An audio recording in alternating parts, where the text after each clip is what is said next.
Hi, everybody. Good to see you again. Welcome to the, let's call it the PowerPoint, or the presentation portion of the assignment.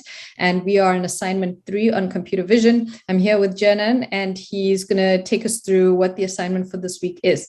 Jianan, please introduce yourself again, and then talk us through what you've produced here. So, hi everyone, my name is Jianan. I'm currently a PhD student in medical imaging analysis and machine learning at University of Toronto. So in my work, I use medical images to stratify the risk of cancer patients and figure out biomarkers that can improve the prognosis of patients. So in this week's assignment, we will look at the application of computer vision in medical, in healthcare.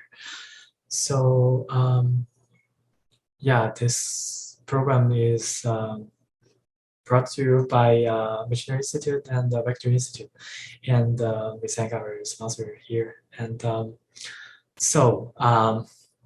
in this week's of assignment, we want to show you the need for efficient models given the size and complexity of computer vision data, and we want to focus on the application of computer vision here. So computer vision is a very popular field in artificial intelligence. So it's everywhere, like for those face recognition and image classification models, they're all computer visions, and we use that because they can provide us of a high-level understanding from images or videos without human intervention. Like the AI model does everything for you, and we are especially interested in applying computer vision in medical image analysis because there's a lot of field in medical imaging that should be automated to save the time and labor of clinicians. And we also hypothesize that sometimes AI models can see the features or hidden patterns in images that is not very easy for human to see. So that's why we want to use this assignment for computer vision. And so here I have a list of example computer vision application in medical imaging here. So so here is a figure of all the possible applications. We have different sites like brain, liver, lungs, and we also have different imaging modalities like ultrasound, CT, and MRI. So AI models can help you with all those types of images. And there are also various types of applications, such as disease classification, like predicting whether tissue is cancerous or not, which is what we will cover in this assignment here. And then we also have those detection models and segmentation models, and we can also even predict the survival time of patient from those from their images, and also we can use images to guide therapies like surgeries, and we can plan treatment for patients. Yeah, so it's involved in every part of medical image analysis, and medical images are a very good source for disease characterization and patient treatment because it's non-invasive, so we don't have to do biopsies or do surgeries to get the tissue to analyze patient's disease. So in this project, we focus on melanoma classification because it's the most common cancer type, and melanoma accounts for a large proportion of skin cancer deaths, and every year there will be 100,000 new cases and more than 7,000 deaths in the US. And if we can detect, if we can have early detection of melanoma enabled by AI, we will diagnose the patient's disease earlier and provide them with better treatments. So here is the summary of the assignment. we're looking at. So we will first import the dataset, which is dataset from Kaggle, hosted by the two skin vision associations, and then we will introduce steps of training, building a machine learning model or AI model for predicting the malignancy from the images. Specifically, we will first have, we first need to do some processing on the images to make them suitable inputs for the model, and then we will train the model. And I will cover several aspects for training the model, and then we predict the diagnosis of the disease, and we will evaluate the model, and we select the best model according to the predictions. And finally, we will interpret the model to have a better understanding of the model, and also evaluate whether the model is suitable for clinical use. So next, as mentioned in the recording of the Colab notebook, it's very important to set the runtime to GPU. So if you forgot to set the runtime to GPU, please change it and then save it and then run everything again, because it will boost the training of our network. And yeah, so you can refer to the image to the steps of changing the runtime model to GPU.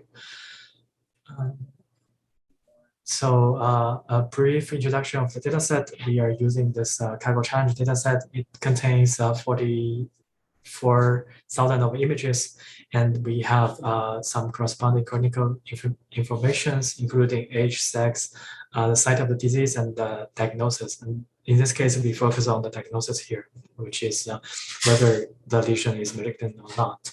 And for the purpose of efficiency, we randomly sampled a small subset, which is 600 images for training our network. And it's only 360 megabytes compared to the whole dataset, which is 80 gigabytes, which is very time consuming to train, and it requires a lot of computing resources.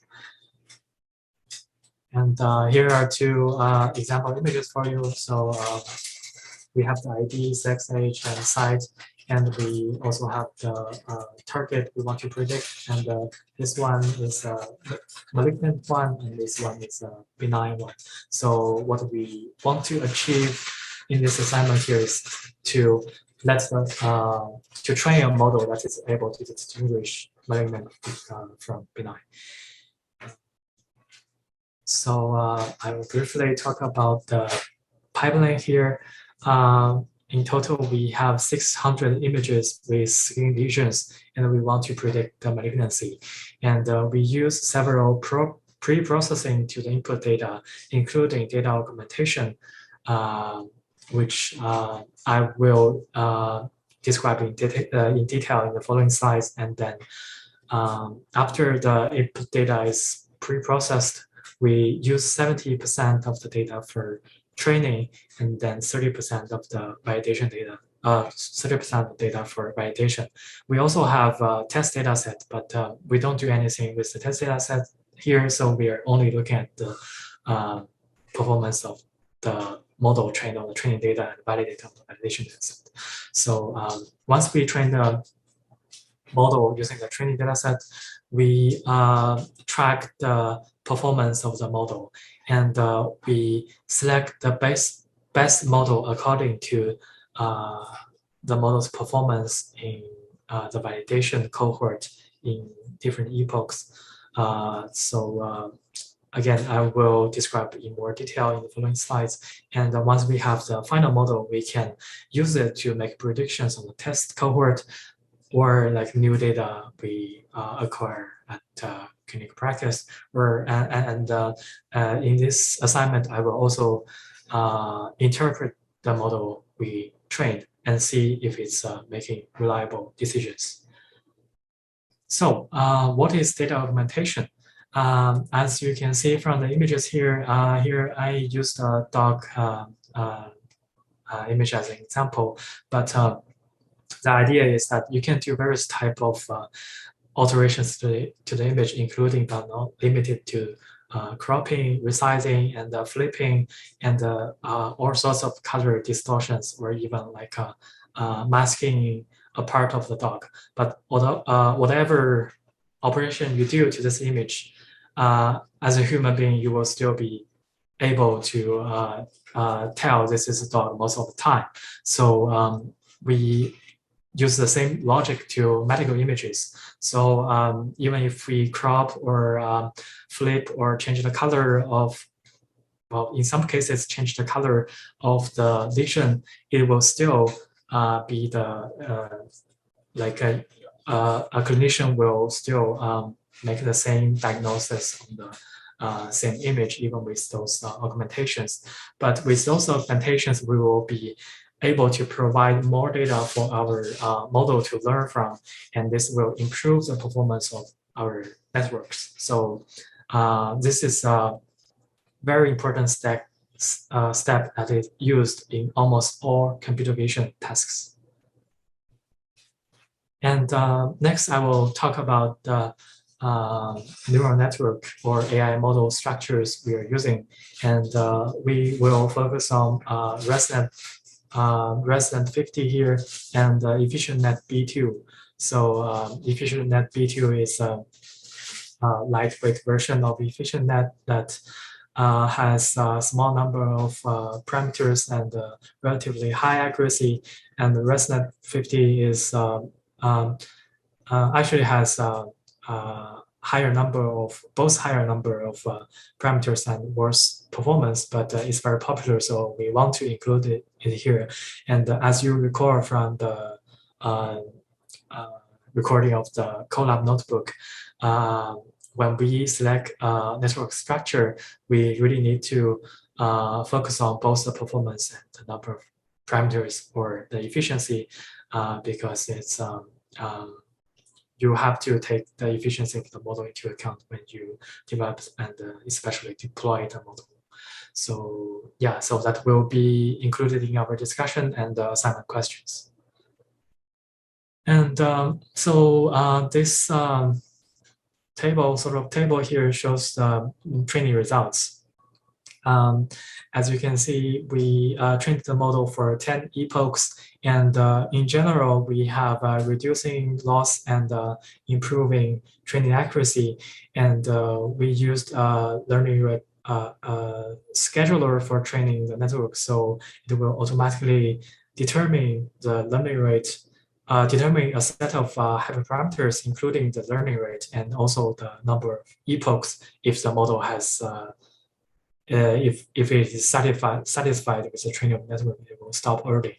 So, and as you can see here, we have improved AUC, and we will select the model that has the best performance on the validation dataset as the final model. So, in this case, we will use the model after epoch 3 as the final model.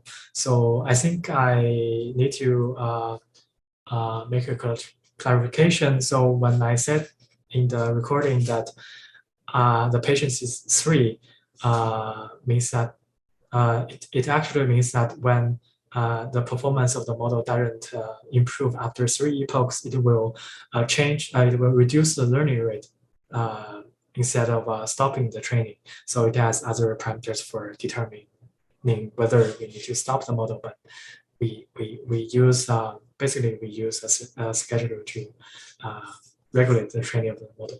But anyways, the point is that we select this one because it has the higher, it has the highest AUC on the validation set, and then we will use this model for all the other purposes, including interpretation of the model and also by testing of the test set.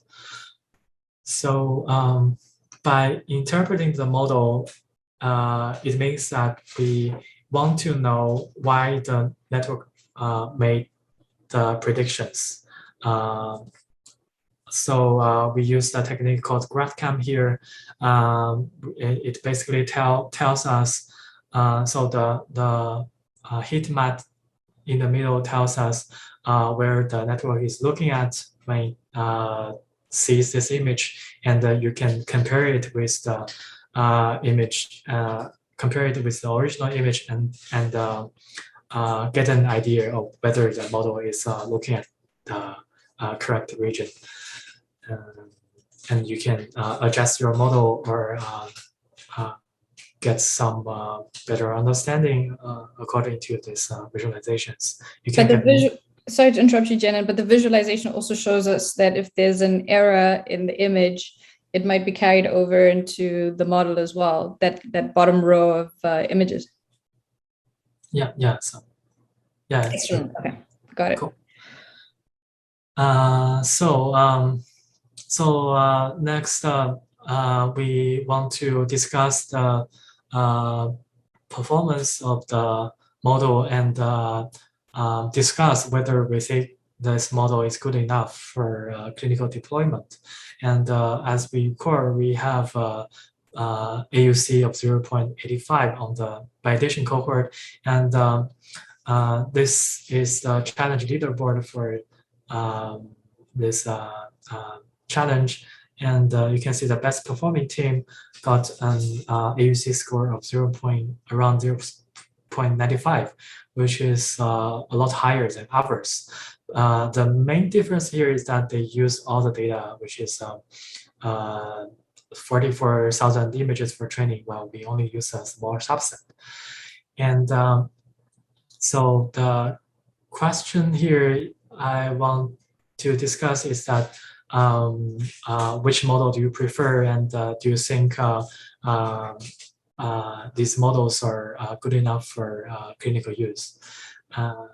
But I also, before that, I also want to make a point that I found that in this dataset we used a lot of patients have light skin, and then actually people of color have very different presentation and the risk factors of melanoma. So if we don't include the melanoma of skin of color patients, the model will not perform very well when it sees people with darker skin that has a melanoma.